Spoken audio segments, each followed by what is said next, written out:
Thank you. Mr. Brady's recognized. Thank you, Mr. Chairman. Testimony clearly reveals the need to fix this broken tax code to make America far more competitive, make our workers far more competitive around the world.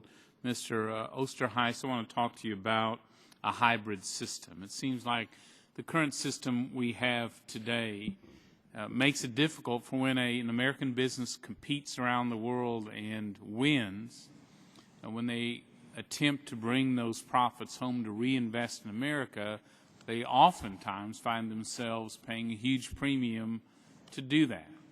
My question is, should we move to a hybrid system, in effect an investment-neutral system, where companies that compete around the world and make profits, rather than have them stranded, that there would be a lower tax rate so they can reinvest in the U.S. R&D jobs, in manufacturing plants, in dividends that go to shareholders, middle-class families, that those are all positive things for the U.S. economy. Can you tell me how you view the current code, and would an investment-neutral type system that would allow those stranded profits flow back to the United States help make us more competitive? Sure, happy to. And you're absolutely hit on the point that I think some of the base erosion profit split discussion has sidetracked us from keeping a focus on, is that the most broken part of the system as it is today is the fact that your non-U.S. earnings have to stay, if they're low tax, have to stay outside the United States, and you can't bring them back. We need to eliminate the system that forces companies to leave their income offshore.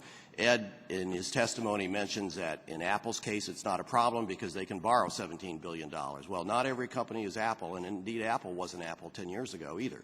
And so most companies don't have the flexibility to do that. I do transactions every day. I have 2 this week with foreign companies and U.S. companies buying or selling stuff.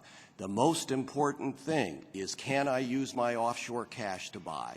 And if I'm going to sell, am I going to get those proceeds offshore or onshore? Because cash that is offshore for a U.S. company that would have a high tax cost to come back is a wasted asset. It doesn't help your profit and loss statement. You can't pay it out to your shareholders.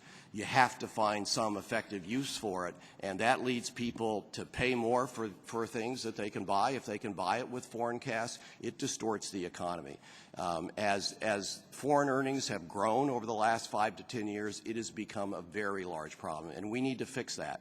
So however hybrid the system needs to be in order to satisfy base erosion concerns, that will likely be better than what we have today with deferral, okay, because the deferral system is really causing some serious problems. So if we keep the current system worldwide with a complicated set of provisions to try to offset some of that, do you think that problem continues to grow? Absolutely. If those investment decisions continue to be distorted Absolutely. in the future? And done right, a hybrid system could make us more competitive. A hybrid system that doesn't do what Ed proposes, in my judgment, which is tax U.S. multinationals at the full statutory rate on their global income, but is more hybrid than that, has elements of territorial in it, I think can be a real plus from a competitive perspective for our multinationals, and can be designed in a way that minimizes some of the issues of base erosion and profit shifting that we're talking about today. Well, it just seems to me, finishing up, 95% of the world consumers are outside the United States.